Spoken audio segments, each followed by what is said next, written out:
Crouched close to the sleeping face of the young American. Crouched means it's a position where the knees are bent and the upper body is brought forward and down. Sometimes to avoid detection when we bend and sit. It was a piteously thin face, she thought, and the lips were twisted. She thought that the man's face was very thin, very weak, and his lips were also twisted. They were turned in such a way that she felt as if he was in pain. The man was suffering, whether he knew it or not. That is, the man was unconscious. Even then, she knew that he was suffering. He was not in comfort. Watching him, she wondered if the stories they heard sometimes of the sufferings of prisoners were true. Now, looking at his face, she remembered the stories which she sometimes heard about how the prisoners were tortured and how they were treated. They came like flickers of rumors. She had come to know about these stories by way of rumors. Some people must have told some incidents, told by word of mouth and always contradicted. Now, some people told these stories and some contradicted them. So, she could not be sure whether all the stories which she heard about the ill treatment and torture done to the prisoners was true or not. In the newspapers, the reports were always that wherever the Japanese armies went, the people received them gladly with cries of joy at their liberation. So in the newspapers, she had always read that wherever the Japanese armies had gone, the people had greeted them, they had welcomed them very joyfully. But sometimes she remembered such men as General Takima, who at home beat his wife cruelly, though no one mentioned it now that he had fought so victorious a battle in Manchuria. Then she remembered the general who used to beat his wife, and it must be a common knowledge earlier, but when he won the battle in Manchuria, no one mentioned or anything about his domestic life. If a man like that could be so cruel to a woman in his power, would he not be cruel to one like this, for instance? So she was just putting two and two together. She wondered that if a powerful man like the general could be cruel to his wife, how could he be gentle to a prisoner like this American? She hoped anxiously that this young man had not been tortured.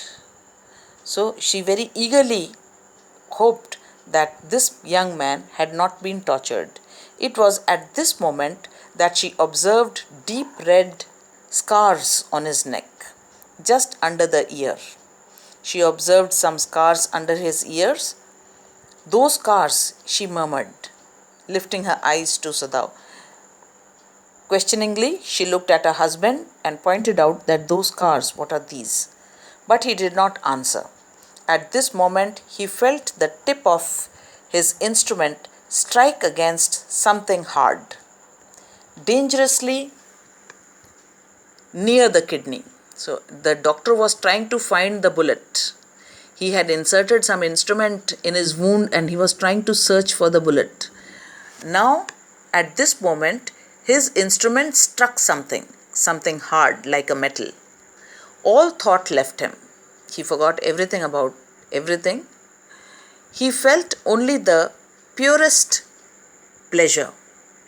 He felt the purest, that is complete pleasure, because this is what he was searching. So at this moment, he even forgot what she was talking. He was so engrossed, so absorbed in his work, and he felt very happy because he could know now where the bullet was. He probed with his fingers. Now he started searching with his fingers, delicately, familiar with every atom of this human body.